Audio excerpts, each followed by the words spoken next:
Assalamualaikum warahmatullahi wabarakatuh. Perkenalkan, nama saya Aura Egi Safira dari D3 Teknik Laboratorium Medik dengan NIM 20060662002. Di sini saya akan mempresentasikan hasil dari tugas bahasa Indonesia tentang membuat esai dengan tema COVID-19, dan saya membuat judul dampak pandemi COVID-19 terhadap sistem pendidikan di Indonesia.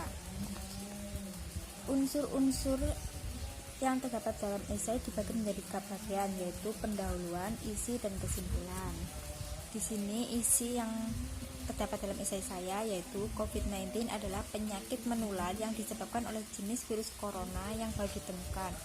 Penyakit ini pertama kali diidentifikasi pada Desember 2019 di Wuhan, Cina. Gejala umumnya berupa demam, batuk, sesak napas, nyeri otot, diare, sakit tenggorokan, kehilangan bau, dan sakit perut, dan yang paling parah berkembang menjadi pneumonia dan kegagalan multi organ, bahkan berujung kematian. Dan isi dari esai saya yaitu, dan sejak saat itu COVID-19 menyebar secara global mengakibatkan pandemi coronavirus. Indonesia merupakan salah satu negara yang terinfeksi pandemi. Menanggapi pandemi ini, pemerintah memberlakukan beberapa kebijakan baru atau yang disebut dengan new normal yang berdampak pada beberapa sektor kehidupan. Salah satunya berdampak pada sektor pendidikan. Dengan berlakunya pembelajaran daring sesuai dengan kebijakan yang dikeluarkan oleh Kementerian Pendidikan dan Kebudayaan Republik Indonesia melalui Surat Edaran Nomor 4 Tahun 2020 tentang pelaksanaan pendidikan masa darurat penyebaran COVID-19. Pembelajaran secara daring dan bekerja dari rumah merupakan perubahan yang harus dilakukan agar proses belajar mengajar tetap terus berlanjut walau dalam kondisi seperti ini.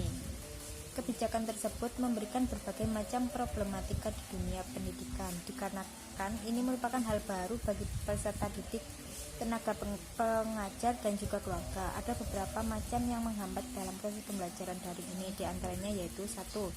Keterbatasan penguasaan teknologi informasi oleh tenaga pengajar dan peserta didik, terutama bagi tenaga pengajar yang lahir sebelum tahun 1980-an serta peserta didik dari keluarga yang kurang mampu.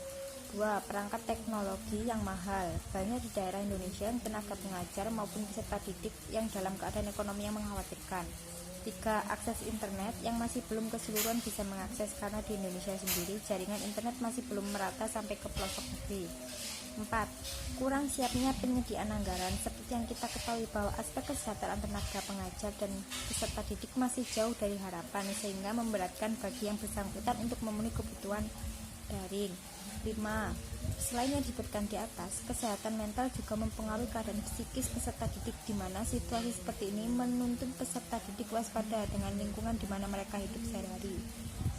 Kondisi ini menimbulkan gangguan kesehatan mental, salah satunya yaitu gangguan psikomatik. Rasa cemas, panik, dan ketakutan adalah sebab utama gangguan ini berkelakar dalam tubuh manusia. Sugesti yang dibangun dalam pikiran sangat berpengaruh terhadap kondisi fisik dan psikis di situasi ini. 6.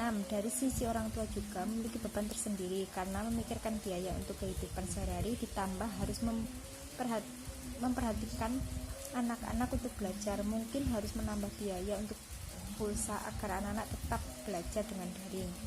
Di balik berbagai macam problematika tersebut, terdapat berbagai hikmah bagi pendidikan di Indonesia, di antaranya seperti di peserta didik dan tenaga pengajar dapat menguasai teknologi yang saat ini berkembang. Pembelajaran di rumah juga dapat membuat orang tua lebih mudah memonitoring perkembangan belajar anak secara langsung, serta penggunaan gadget pada hal yang kurang bermanfaat. Saat ini juga pemerintah juga sudah menyediakan subsidi kuota gratis bagi peserta didik untuk tetap bisa mengikuti pembelajaran daring. Dan kesimpulan dari esai saya, demikian dampak COVID-19 terhadap sistem pendidikan di Indonesia. Di samping terdapat dampak negatif, terdapat juga dampak positifnya, sehingga kita bisa memperbaiki apa saja yang masih perlu diperbaiki. Untuk kedepannya juga, pendidikan di Indonesia bisa menjadi lebih maju dan bisa merata keseluruhan.